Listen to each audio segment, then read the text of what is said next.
Part 3 mutation appeal process section 6। नमस्कार दोस्तों, बिहार भूमि दाखिल खारिज अधिनियम 2011 की इस विशेष सीरीज के पार्ट 3 में आपका स्वागत है। पार्ट 1 और 2 ऑलरेडी अपलोडेड है। मान लीजिए आपने ज़मीन खरीदी, सारे कागजात सही थे, आपने ऑनलाइन आवेदन भी किया, लेकिन कुछ दिनों बाद जब आप स्टेटस चेक करते हैं तो वहाँ लाल अक्षरों में लिखा आता है रिजेक्टेड, यानी अस्वीकृत किया गया। यह देखकर किसी का भी परेशान होना स्वाभाविक है। मन में सवाल आता है कि लाखों रुपये भी लग गए और अब अंचल अधिकारी ने म्यूटेशन खारिज कर दिया क्योंकि आपने अप्लाई किया था म्यूटेशन के लिए, नामांतरण के लिए। तो क्या अब हमारी ज़मीन डूब गई? क्या अब हमारे पास कोई रास्ता नहीं बचा? यही सवाल आपके मन में घूमता है। दोस्तों, बिल्कुल घबराने की ज़रूरत नहीं है। कानून में हर मनमानी का इलाज है। अगर अंचल अधिकारी ने आपका दाखिल खारिज गलत तरीके से या किसी दुर्भावना से रिजेक्ट किया है तो इस अधिनियम की धारा 6 सेक्शन 6 में आपको एक बहुत बड़ी कानूनी अधिकार मिलता है और वह है म्यूटेशन अपील। यानी आपने म्यूटेशन के लिए वहाँ पर अप्लाई किया और वहाँ पर रिजेक्ट हो गया तो आप क्या करेंगे? अपील में जाएंगे। आज के इस वीडियो में हम लाइव कोर्ट की तरह समझेंगे कि अपील कहाँ होती है, कैसे होती है और इसके लिए क्या नियम है। तो उम्मीद करता हूँ कि वीडियो बहुत ही मज़ेदार होगा क्योंकि आपको खुद जानकारी मिल जाएगा यदि आप लॉ के स्टूडेंट हैं या तो आप एक आम नागरिक हैं। अपील होती कहाँ है और जज कौन होता है, कौन उसका फैसला सुनाते हैं? सेक्शन 6 म्यूटेशन अपील का न्यायालय कहाँ है?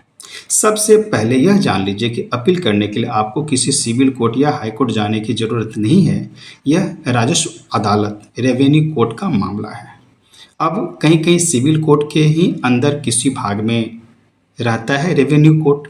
तो अपील का सक्षम न्यायालय वो होता है, यानी अंचल अधिकारी के फैसले के खिलाफ, यानी अंचल अधिकारी ने जो भी फैसला सुनाया या तो रिजेक्ट कर दिया, जो भी कारण बताया, तो उसको यदि हम अपील करना चाहते हैं तो अपील के लिए भूमि सुधार उप समाहर्ता के न्यायालय में होती है, जिन्हें हम आम बोलचाल में DCLR भी बोलते हैं या तो LRDC, land reforms deputy collector, right, कहते हैं।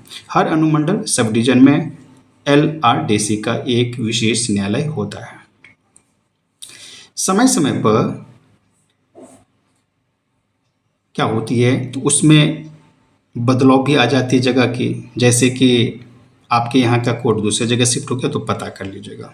अब समय सीमा थोड़ा सा बात कर लेते हैं। यह सबसे महत्वपूर्ण बिंदु है कि CO ने जैसे ही रिजेक्ट किया तो कितने दिन के अंदर आप अपील में जाएंगे। कानून के मुताबिक जिस दिन अंचल अधिकारी ने आपके दाखिल खारिज को रिजेक्ट करने का आदेश पारित किया, उस तारीख से, आदेश के तारीख से 30 दिनों के भीतर आप जो है भूमि सुधार उप समाहर्ता के न्यायालय में अपील दायर कर सकते हैं, कर देना चाहिए। और आपको मैं बता दूं, यदि किसी कारणवश नहीं होता है तो आपके वकील साहब आपके पिटीशन के साथ साथ कॉन्डोनेशन ऑफ डिले उसका भी एक पिटीशन लगाएंगे, तो आप भी उसे जान लेंगे तो अच्छा होगा। यदि किसी ठोस कारण जैसे बीमारी हुआ या नोटिस नहीं मिला, जानकारी नहीं प्राप्त हुई, आप कहीं बाहर थे किसी वजह से, तो 30 दिनों के भीतर से ज़्यादा लग जाता है तो लिमिटेशन एक्ट की धारा 5 के तहत देरी की माफ़ी का एक आवेदन आपको देना पड़ेगा। उसी आवेदन के साथ, अपील के आवेदन के साथ साथ आपने ये भी समझ लिया कि फाइलिंग करते समय एक आवेदन और देना पड़ेगा। अब अपील दायर करने के लिए ज़रूरी दस्तावेज क्या है? क्योंकि एक तो आदेश आपके पास है, तो जो उप समाहर्ता से में यदि आप अपील करना चाहते हैं तो CO साहब के द्वारा जो आदेश हुआ म्यूटेशन का, तो दर्ज कराने के लिए आपके पास निम्नलिखित कागजात होने चाहिए, जो स्क्रीन पर भी आप स्क्रीनशॉट ले सकते हैं। सबसे पहले CO साहब ने जो आदेश दिया उसका सर्टिफाइड कॉपी CO साहब के यहाँ से निकलवा लीजिए, राइट, जिसे दाखिल खारिज करने का कारण लिखा हुआ रहता है उसी में कि किस बेस पर वह दाखिल खारिज जो है नहीं हुआ, रिजेक्ट क्यों हुआ। ठीक है, तो म्यूटेशन रिजेक्ट होने का कारण क्या उसमें ऑलरेडी लिखा रहता है। आप ऑनलाइन अपलोड कर सकते हैं उसे, लेकिन देखेंगे, लेकिन वो सर्टिफाइड नहीं होगा तो सर्टिफाइड मांगा जाता है जिस पे स्टाम्प लगा रहता है, तो सर्टिफाइड निकालिए क्योंकि आपको कोर्ट में सर्टिफाइड कॉपी मांगा जाएगा, DCLR कोर्ट में। अब दूसरा कि जो केवाला, जो जिससे आपके पास ज़मीन था, जिस ज़मीन का आप दाखिल खारिज करवाना चाहते थे, उस ज़मीन का सेल डीड है या खतियानी ज़मीन है, कौन सा है, उसका जो है आप ज़ेरॉक्स कागज़ भी उसमें अटैच कीजिएगा। ज़रूरत पड़ेगा तो ओरिजिनल मंगाया जाएगा देखने के लिए, लेकिन अटैच करना पड़ेगा कि आपका मालिकाना हक कैसे बनता है। उसके बाद आप वंशावली भी या तो पिटीशन में ही डाल दीजिए या तो अलग से भी पेज आप वंशावली का डाल सकते हैं। ग्राउंड ऑफ अपील यानी आपके वकील ग्राउंड बताएंगे कि जो ड्राफ्टिंग है वो किस कारण से, क्योंकि सीईओ का फैसला ऑलरेडी आपके ऑर्डर शीट में है, तो कारणों का उल्लेख करते हुए आपके वकील क्या करेंगे, तो डीसीएलआर कोर्ट में उपसमाहर्ता के पास पिटीशन फाइल करेंगे। अब है कि प्रक्रिया क्या होगी कोर्ट में, जब अपील फाइलिंग से लेकर अंतिम फैसले तक का प्रक्रिया भी जान लीजिए। जैसे जब आप अपने वकील के माध्यम से एलआरडीसी कोर्ट में अपील दाखिल करते हैं तो वहाँ की अदालती प्रक्रिया इस तरह से होगी। पहला स्टेप है, आप स्क्रीनशॉट ले सकते हैं। मैं हमेशा कहता हूँ कि मैं वीडियो इंटरटेन के लिए नहीं, नॉलेज के लिए बनाता हूँ, जिसमें कि टेक्स्ट रहता है, आप समझ पाते हैं, नोट्स भी रहता है, आप उसे पढ़ भी पाते हैं। तो स्टेप बाय स्टेप आपका दिया गया स्क्रीन पर। केस का रजिस्ट्रेशन सबसे पहले करवाइए, यानी एडमिशन होगा। जैसे आप पिटीशन होगा तो आप डीसीएलआर कोर्ट में जाएंगे तो वहाँ का जो ऑफिस वाला होगा वहाँ पर जाकर के आप एडमिशन कराइए। एडमिशन मीन्स आपका एप्लीकेशन एक्सेप्टेबल हो गया। वहाँ के साहब के द्वारा कागजातों को देखने के बाद आपका केस प्रथम दृष्टया सही लगता है तो केस स्वीकार कर लिया जाता है, यानी एडमिट हो जाता है और आपको मिल जाता है अपील केस नंबर, राइट। तो आपने जैसे म्यूटेशन के लिए अपील किया तो म्यूटेशन अपील केस नंबर आपको अलॉट कर दी गई। अब क्या है, तो वहाँ पर जो विपक्षी पार्टी रहते हैं, चाहे सीओ साहब हो तो सीओ साहब के पास नोटिस जाएगा।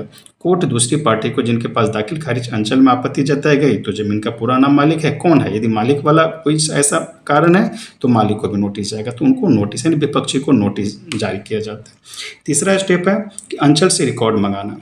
वहाँ के अंचल सीओ साहब के यहाँ यानी लोअर कोर्ट एलसीआर मंगाया जाता है, पूरा का पूरा रिकॉर्ड मंगाया जाता है ताकि यह देखा जा सके कि अंचल कर्मचारी और सीओ ने किस आधार पर म्यूटेशन को रिजेक्ट किया, दाखिल खारिज को रिजेक्ट किया और आदेश लिखा।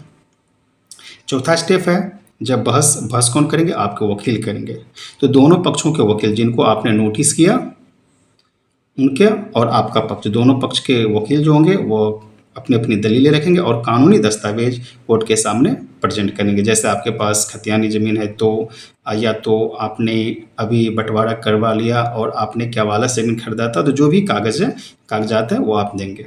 अब तीसरा कि जैसी आर्गूमेंट हो जाती है वकील के साहब के द्वारा तो फिर फाइनल ऑर्डर पर आ जाता है। जैसे 2 या 3 में आर्गूमेंट में काम चल जाती है, हो जाती है आपका कोर्ट में, तो आदेश पर आ जाता है। आदेश क्या करते हैं, तो पूरे कागजात और दलील सुनने के बाद जो है उपसमाहर्ता कोर्ट के जज साहब जो है वह क्या करते हैं, फैसला सुनाते हैं और आपके दस्तावेज सही पाए जाते हैं तो सीओ का आदेश को गलत साबित हो जाता है तो एलआरडीसी साहब अंचलाधिकारी आदेश को रद्द कर देता है, सेट असाइड कर देता है और सीओ को निर्देश देते हैं कि आपके नाम का म्यूटेशन स्वीकार किया जाए और करेक्शनशिप जारी किया जाए। वो कौन देता है आदेश, एलआरडीसी कि जो जज होते हैं वो जहाँ पर आपने अपील दायर किया है वहीं से उनके पास भी जाता है और आपके पास भी ऑर्डर वहाँ से आप निकलवा सकते हैं कॉपी, और सीओ साहब के पास भी आदेश आता है।